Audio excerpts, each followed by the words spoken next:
If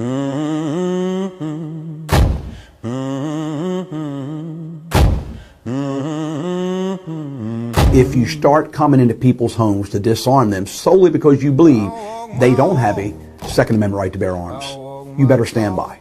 It will be without a doubt, a civil war. Who am I to tell them what they should or should not protect their families with? Who am I to tell them they shouldn't have a magazine with 30 rounds behind the door when some thug is trying to break into their home? Apprehended in Baltimore City after committing an armed robbery. When asked why he did it, you want to hear his response? Quote, "Because I can. Because I can." Those were his words when apprehended for an armed robbery in Baltimore City. And he still somehow got probation before judgment and was on the streets to murder a police officer. Welcome to Wicomico County, Maryland. This is the crossroads of what they call the Delmarva Peninsula, that being Delaware, Maryland, and Virginia. This is the largest city on the eastern shore, east of Baltimore City. We have a population of about 107,000 people in this county. We certainly have our shore of crime, and a lot of people refer to Wicomico County as the miniature Baltimore City, or the Baltimore City of the Eastern Shore. That's not necessarily a good thing. No, it's a bad thing, quite frankly. But in today's society, with the leadership we have, not just in the nation, but in the state of Maryland, it's affected our ability to control crime dramatically. We've had a dramatic increase in juvenile crime and violent crime. And it's because what we believe to be a lack of accountability, and we hold the majority, certainly 2/3 of Maryland lawmakers, responsible because of the laws that they're passing in the state of Maryland. And it's made it nearly impossible for law enforcement officers to do our jobs. They're constantly passing brand new legislation that further enables criminals and juveniles to perpetrate their crimes with little to no accountability. And they have absolutely hamstrung us from doing our jobs.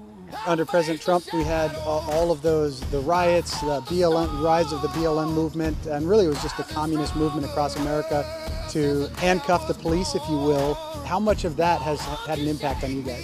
Well, as you said, we had a dramatic increase then, and we had a front row seat to the rioting in Baltimore City. I took 2 different deployments of deputies into Baltimore City during the riots up in Baltimore. And I can tell you it affected our ability 100%. Most people know what happened in Baltimore City should have never happened, but they had leadership at the time in Baltimore City that said allow them to riot, allow them to burn, allow them to destroy property, it's only property. And the Baltimore City Police were told to stand down, allow them to do what they need to do to take out their frustration with their local government. And thank God we had a governor at the time who had the intestinal fortitude to say, oh no, enough's enough. And the governor took over. Mayor Stephanie Rawlins Blake allowed them to do what they wanted to do. But Governor Larry Hogan said no, enough's enough. And it was Governor Larry Hogan's request for additional manpower to enter Baltimore City that sent me and my deputies up there. And now you see that the direction our entire country's going. You know, the fallout from that, and now open borders on top of that. You know, Ben, I'm in my 40th year of law enforcement, and I've never, ever seen it this bad. And I've always loved my job. It's like having a front row seat to the greatest show on earth. I've always loved coming to work. But now I'm ready to go, and I've made it very clear this is my 5th and final term as sheriff. I spent 22 years as a state trooper. I'm now in my 5th term as sheriff. I've never seen a government that is so ingrained and, quite frankly, complicit in the criminal activity taking place in our nation. It's made it very difficult for us to do our job, and with the southwest borders wide open right now, we have unprecedented levels of fentanyl in our country. And in 2013, the Customs Border Patrol intercepted their first shipment of fentanyl. It was only 22 pounds. It was actually 22.7 pounds to be exact. 9 years later, in 2022, just 9 years later, they intercepted just over 9,000 pounds of fentanyl in 1 year. That says nothing about all the dedicated sheriff deputies and state troopers throughout the nation who are interdicting large, in some cases larger shipments of fentanyl during traffic stops across this nation. We have an interdiction network of cops across this country that are getting the job done on our interstates, on our state routes, on our U.S. routes, and in the cities right now. We still can't keep up because our borders are insecure. And with an insecure border, we're never going to have homeland security. And without homeland security, we're doomed. We're fighting a losing battle right now because of what's going on in Washington, D.C. And they're complicit. Everybody knows this is intentional. It's complicit, 100%. Their intent to change the voter landscape of America. Consequently, Americans are suffering. Americans are bleeding every single day. Hello everyone, welcome back to Bridging the Gap. I'm Chris Boshoff. I'm here with Sheriff Mike Lewis. Sheriff, it's good to see you. Good to see you, my friend. Doing well. Thanks for being on the show with David, Linnell, James, and me. Glad to have you here, brother. It is good to be here. Last interview we did, we covered a bunch of stuff. It was just before the press conference you had with that momentous drug bust you guys had from that truck moving Absolutely. from, correct me if I'm wrong, from California making its way all the way this way. Would you elaborate a little bit on that just to bring us?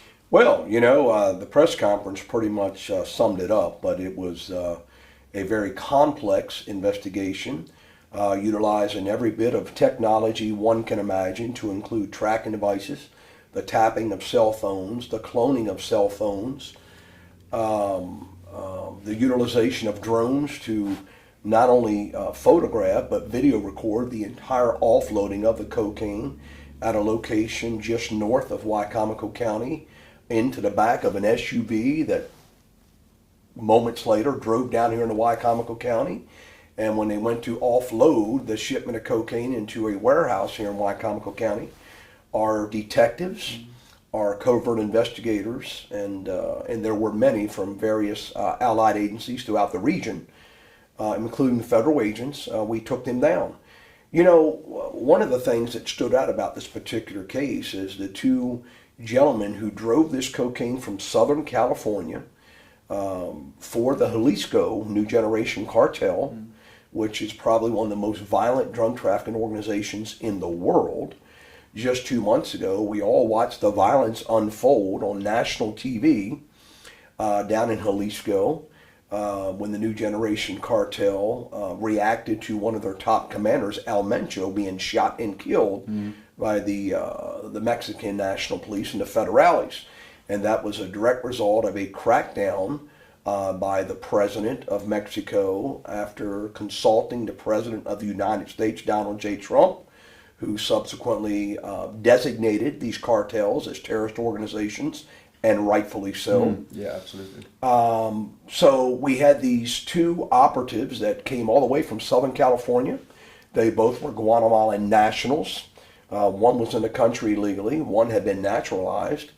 One of those individuals remains in the custody of Immigration and Customs Enforcement due to his illegal status. And I tell people all the time, well, you shouldn't call them illegal immigrants. They're not illegals. Well, I beg to differ with you. Yeah. They're in our country illegally. They came in our country illegally. And what a slap in the face to all of our legal immigrants who went through the laborious process to become U.S. citizens, to become proud U.S. citizens.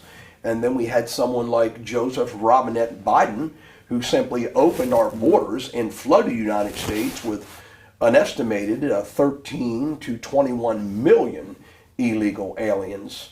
And it's a very difficult situation for our country, because what that did, it established direct pipelines for the cartel. So coming into the United States were not only illegals, but they were operatives for the cartel, whose job was to be flown or driven by bus at the expense of the United States government, who was complicit in all of this. They were driven to destinations all over the nation. And now these cartels are very well entrenched and are direct pipelines to the unprecedented amount of cocaine, methamphetamine, and heroin now flooding our great country. And I tell people this all the time. I have studied drug trafficking for the larger part of 42 years in law enforcement. And I've dedicated my life to going down to Mexico and to Colombia with the Colombian National Police, our U.S. State Department, and the Drug Enforcement Administration to not only visit these clandestine labs, but to obviously assess the heroin and cocaine cultivation down in these Central and South American countries. And if I've learned nothing else, we Americans only make up 4.7% of the world's total population, but now 68% of the world's total drugs are consumed here in the United States every year. That is quite the ratio. And Chris, you know why that is? It's because of our wealth. We're the wealthiest country in the free world, and we have a lot of money for recreational spending. And Americans have insatiable appetites for drugs. They truly do. They have an insatiable appetite for drugs. And consequently, it keeps American law enforcement very, very busy. So with that being said, we have a president of the United States who's now dedicating millions to Central and South America to fight the cartels down there before they get to U.S. soil. Once they make it U.S. soil, who do they need to rely on? Who must they rely on? Is U.S. law enforcement to interdict the drugs. Well, you know, that the success of that bust, you know, speaks of a couple of things. It speaks of collaboration, right? This wasn't a one-person job. You mentioned it in the press conference, and you've mentioned it now.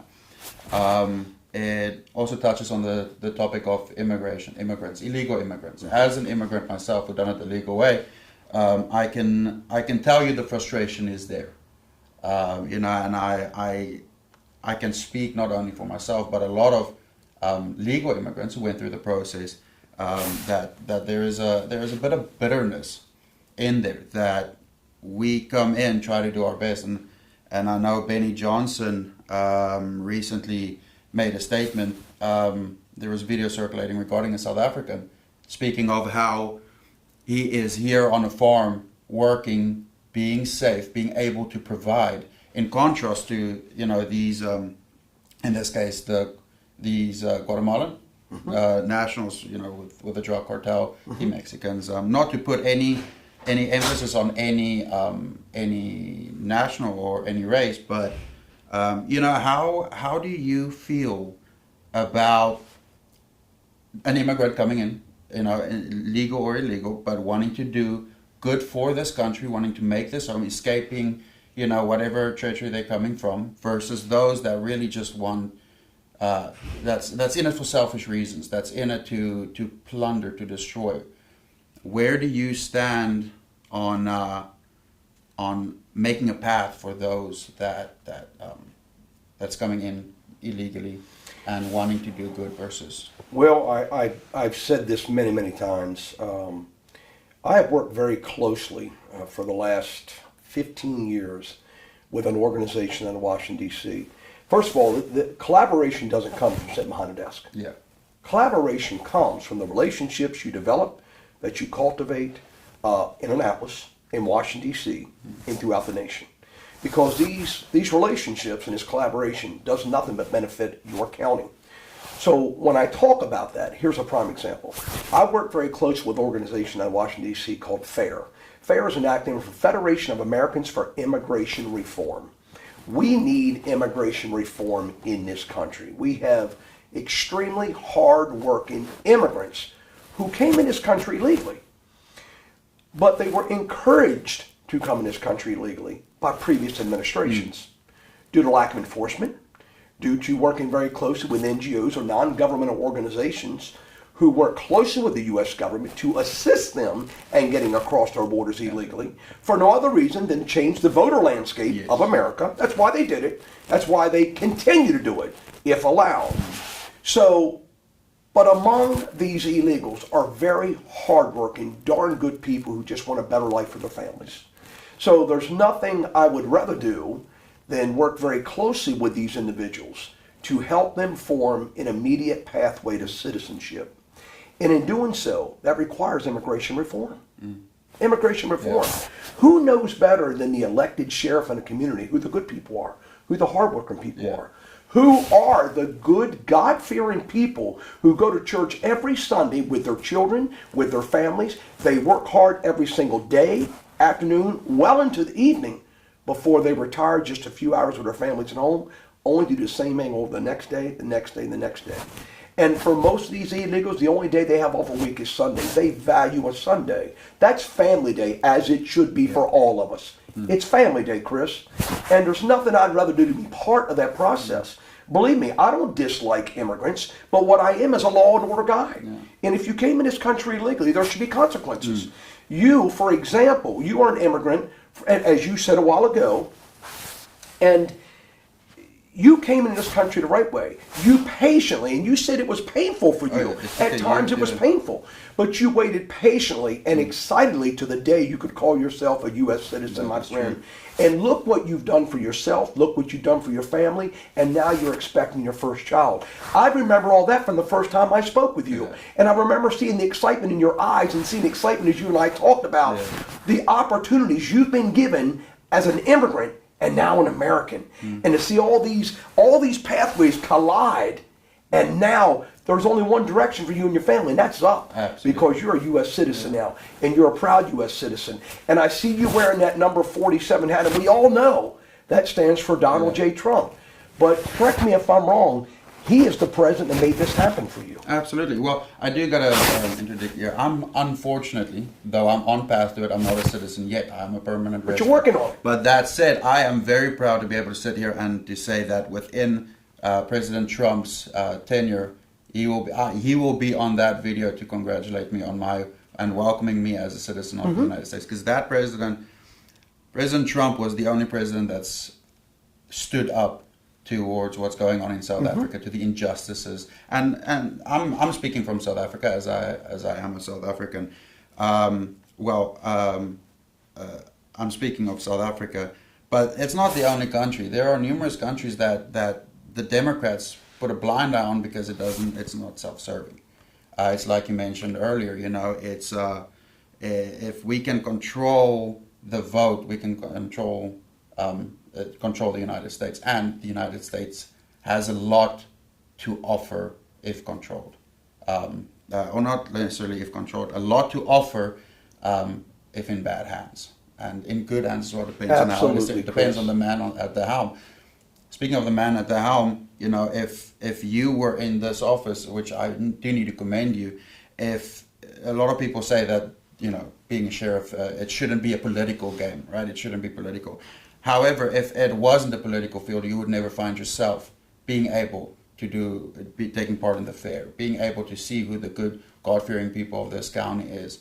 If you were just stuck behind that desk, you wouldn't be able to see any of this. Chris, there are so many examples I can give you about you can have all the greatest intentions in the world of serving every day and not having any political aspirations. But this position is very political. It's an elected position. And you've got to advocate for your deputies. You've got to advocate for your citizens who put you in this seat. And a prime example is back in 2009, we had a kidnapping and murder of a little 11-year-old girl here in the county. And she was brutally sexually assaulted by a registered sex offender. And immediately following her murder, before the case ever went to trial, within weeks, I was marching up in Annapolis and quite frankly demanding the death penalty in this particular case. But not only that, I worked very closely with my elected delegation to introduce new laws that would strengthen existing laws when it came to registered sex offenders. This guy was not only a registered sex offender in Maryland, he was a registered sex offender in Delaware. He was one of the worst of the worst. And we had 6 different laws changed, modified, revised, all to further strengthen existing laws to deal exclusively with sex offenders. In addition to that, because of my political position, I petitioned a new company to come here called Offender Watch that would give us greater ability to not only track sex offenders, but give the public ability to not only track them on their cell phones, but pinpoint with superior accuracy where they live in their neighborhoods, their full name with photographs of each one of them. Offender Watch, and after I did for Wicomico County, I was the first county in the state to do it. I petitioned the Maryland State Police, specifically the Secretary of Department of Public Safety at the time, who was Steve Moyer, who I contacted, who happened to be a dear friend of mine. I met with him, and now we have Offender Watch throughout the entire state of Maryland to watch over registered sex offenders. The Sheriff's Office in each respective county has exclusive jurisdiction over the registration of sex offenders. Exclusive. We have more sex offenders in Wicomico County than Worcester, Somerset, Talbot, and Dorchester combined. Oh, wow. Because of our population, and we are the crossroads of Delmarva. Another case, let's fast forward to the heinous execution and murder of Corporal Glenn Hilliard on June the 12th of 2022. Following Glenn Hilliard's murder, within 48 hours, I presented Miss Hilliard with a check from Wicomico County. It was a public safety officer's benefit. I presented her with a check in the amount of $500,000 to ease the pain and suffering on her and her 3 beautiful children of the loss of her husband and their father. I was told when I gave that check to her that they were likely going to have to tax her because municipality public safety officers' benefits are not considered non-taxable. So months later, Miss Hilliard calls me up and she said, "Sheriff, I need to come see you." Meanwhile, she was coming into this office on a regular basis because we were the wind beneath her wings. We were her strength. She felt safe coming here. She said Glenn loved it here. Her husband, who had been a deputy here for 11 years, loved working here at the Wicomico County Sheriff's Office. She came in and showed me that she had been hit with a tax bill for $183,000. A tax bill. I instructed her not to pay it. I tried to get it worked out in Wicomico County. I was unsuccessful because their hands were tied. I contacted my state senator and a state delegate. Within weeks, we introduced legislation in Annapolis, within weeks, on the Senate side and the House side, for all first responders, not just cops, for paramedics, for EMTs, for firefighters, and all law enforcement across the state. Any first responder who was killed in the line of duty, any first responder who received a municipality, public safety officer's benefit, it would be non-taxable. You could not tax them. So when we got that bill passed for all first responders, we made sure to make it retroactive back to before Glenn Hillier was killed. And Miss Hillier never had to pay that $183,000 back. She kept that money for her and her beautiful family. That's what being in politics is all about. That's called working with your Senate. That's called working with the House of Delegates. That's called collaborating in one effort for no other reason than to protect your people. And that's what we did for all first responders. Not just for Wicomico County Sheriff deputies for their future, but for all first responders across the state. That's being in politics. That's what we do every day. You know what? You're very famous for the Michael Lewis hugs, right? And if you look at the press conference, there are a couple of beautiful moments with you, with Wes Moore as well. Regardless of where we stand politically. However, what that just really shows, as I'm speaking with you and as I've heard more about you, to see that is merely an outwardly. Outwardly show of what's going on inwards. And I do have to admit, as someone that's sitting here and having the privilege to deal with you. And to hug me. It's amazing to see someone as that in the position that you are focused on. Chris, I love my job and I love people, man. You can see it. You absolutely can. You know how many times I've said to people, how boring would our country be if we were all white people? We've got to be that beautiful rainbow, a collage of different faces, different ethnicities, different people colliding for one reason. That's to have a better life for all of us. And that's what we are. That's why you came to America, brother. Everyone brings something to the table. 100% we do. All have and we can learn from one another. That's my point. We each bring something to the table. No one is completely competent in one thing. No incompetence is nothing. And I think that is also the beauty of marriage, finding that perfect someone. You complement each other's weaknesses, and that is how you become whole. That is something that I found in my wife to be our biggest strength. And something that I was privileged enough to see early on is the fact that, she complements my weaknesses. I complement her weaknesses. We complement each other's strength at becoming one. Yes. And as that's in a marriage sense. It's a beautiful thing, isn't it? Absolutely. It is. But taking that into racial base, each race has something to offer. Oh, brother. Coming from South Africa, which is known as the Rainbow Nation, however, it's not implemented there as well as it should. We do have a lot of segregation going on now. Ironically, coming from apartheid, we now have reverse segregation. I know Trump has spoken on it. I know Elon Musk has spoken on it quite a few times. There are many things that can be said about that. But that said, each race has something to offer, and we cannot go around and try to have one race trying to be they try to do it. The Germans try to do it. It didn't work out for them. You bet it didn't work out for them. We need to work together. We need to come together. You know why it didn't work out for them? Because our allies came together for one common cause, and that's to end that reign of tyranny. That reign of tyranny. And we ended it. And what's going on over in South Africa, and I have many South African friends. Nicole Beto down in Leesburg, Virginia, a dear friend of my family's that comes to mind. She and her family are immigrants from South Africa. Beautiful woman. And some of the stories I've heard from them and what you've shared with me and what you can read every single day about the bloody violence and the massacres. Massacres. Absolutely. These aren't homicides. They're massacres. Yeah, absolutely. They're massacring, obviously, families for no other reason other than their pigmentation. and they're being massacred. And South Africa is known for that right now. Look, it sounds like a horror story, you know, but things that have happened, you know, a family being skinned alive, you know, having the father sit to see how the daughter, the mother, the grandmother raped in front of him before brutally murdered. It's not a beautiful sight. No, I can it's tell you not. that.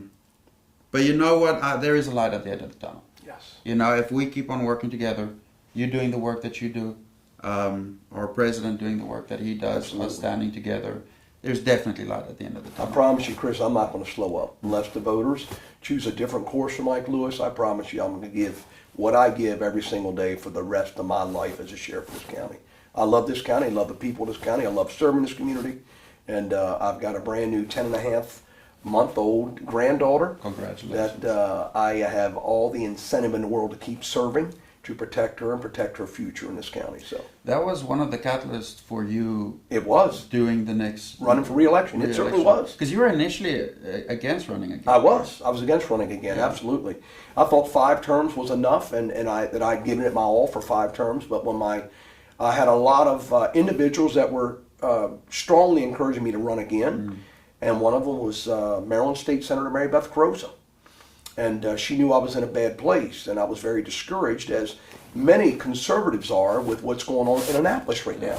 The abolishment of the Law Enforcement Officers' Bill of Rights really set me back, and then there was a lot of talk that they were going to abolish qualified immunity for our deputies. And that would have been catastrophic. It truly would have. Catastrophic. And listen, every deputy will continue to be held accountable, as would any police officer who commits a crime. But when you're out there and you're doing things in good faith, you got to be protected by qualified immunity, or you can't go out there and do anything you're doing. Yeah. And so there were a lot of things that I said, you know what, I'm done. But it was the encouragement from Maryland State Senator Mary Beth Carosa, and then the announcement from our daughter that she was pregnant with our first grandchild. I thought, you know what, it's time. I got to run again. So I changed my mind, and I made that decision up well over a year ago, and I made it well known to everybody, and including my current opponent, that I was going to run again. Everybody knew I was going to run again, so there was no second thoughts about it then. And but I strongly encourage anybody to run for political office if they truly think they can do a better job, and are running for the right reasons, Chris. I think anybody should run. I really do, because it is an incredible experience to be trusted by the voters to represent them at all levels, not just the local level, but at the state level and at the federal level. And I will always do that. I won't slow down. You'll never get a promise from Mike Lewis that I'm going to be less political in my position. In fact, I need to be more political to better advocate for everyone. So I'm going to continue doing what I got to do, what's best for this community, and what my people elected me to do. Well, Sheriff Lewis, I appreciate this conversation. We're going to take a short break. When we reconvene, David James will be hitting the mast. Chris, thank you, my friend. Thank you.